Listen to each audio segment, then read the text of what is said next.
ایک زمانے میں ایک ایسا شہر تھا جہاں کا بادشاہ ظالم اور مشرک تھا۔ وہ صرف بتوں کی عبادت کو مانتا اور لوگوں کو زبردستی بھی اسی طرف بلاتا۔ جو انکار کرتا اسے سخت سزا دیتا۔ لوگ خوفزدہ تھے اور ایمان کو چھپاتے تھے۔ اسی شہر میں چند نوجوان تھے جو دل سے اللہ کو مانتے تھے۔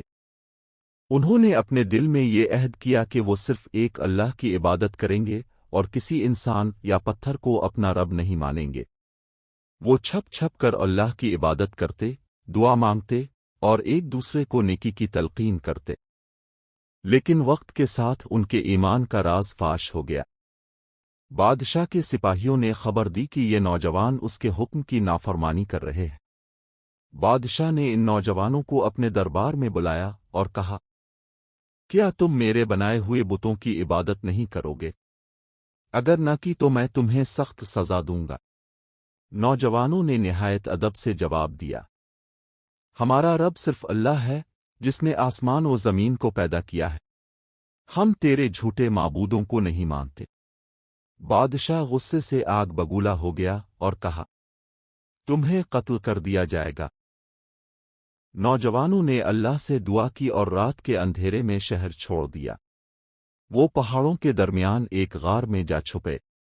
وہ تھک چکے تھے، خوفزدہ تھے، لیکن ان کے دل میں اللہ کا یقین تھا۔ انہوں نے غار میں بیٹھ کر دعا کی، اے ہمارے رب، ہمیں اپنی طرف سے رحمت عطا فرما اور ہمارے کام میں رہنمائی عطا فرما۔ اللہ تعالیٰ نے ان کی دعا قبول فرمائی اور ایک معجزہ ظاہر کیا۔ وہ سب نوجوان گہری نیند میں چلے گئے، ایسی نیند جو برسوں تک جاری رہی۔ اللہ تعالیٰ نے 309 سال تک ان نوجوانوں کو سلا دیا۔ سورج کی روشنی بھی ان پر خاص انداز سے پڑتی تھی، نہ بہت زیادہ نہ بہت کم، تاکہ ان کے جسم خراب نہ ہوں۔ ان کا کتا جو ان کے ساتھ گیا تھا غار کے دہانے پر بیٹھا رہا جیسے ان کی حفاظت کر رہا ہو۔ دن، ہفتے، مہینے، سال گزر گئے، وہ سوئے رہے اور باہر کی دنیا بدل گئی۔ جب اللہ نے چاہا تو وہ نوجوان جاگ اٹھے۔ انہیں محسوس ہوا جیسے ابھی تھوڑی دیر کی نیند لی ہو۔ ایک نے کہا، کتنی دیر سوئے؟ دوسرے نے کہا، شاید ایک دن دن کا کچھ حصہ۔ پھر وہ بولے، جو بھی ہو، اب ہمیں کچھ کھانے کے لیے بھیجنا چاہیے۔ انہوں نے ایک شخص کو چاندی کا سکہ دے کر شہر بھیجا کہ کوئی پاکیزہ کھانا لائے اور محتاط رہے کہ کوئی پہچان نہ لے۔ جب وہ شخص شہر پہنچا تو وہ حیران رہ گیا۔ لوگ نئے لباس پہنے ہوئے تھے، زبان بدل چکی تھی، بازار الگ تھے، اور سب اللہ پر ایمان رکھتے تھے۔ اس نے جب پرانے سکے سے چیز خریدنی چاہی تو لوگ چونک گئے۔ یہ سکہ تو 300 سال پرانا ہے۔ لوگ اسے بادشاہ کے پاس لے گئے۔ بادشاہ ایک نیک، مومن انسان تھا۔ اس نے سب سنا اور ان کے ساتھ غار آیا۔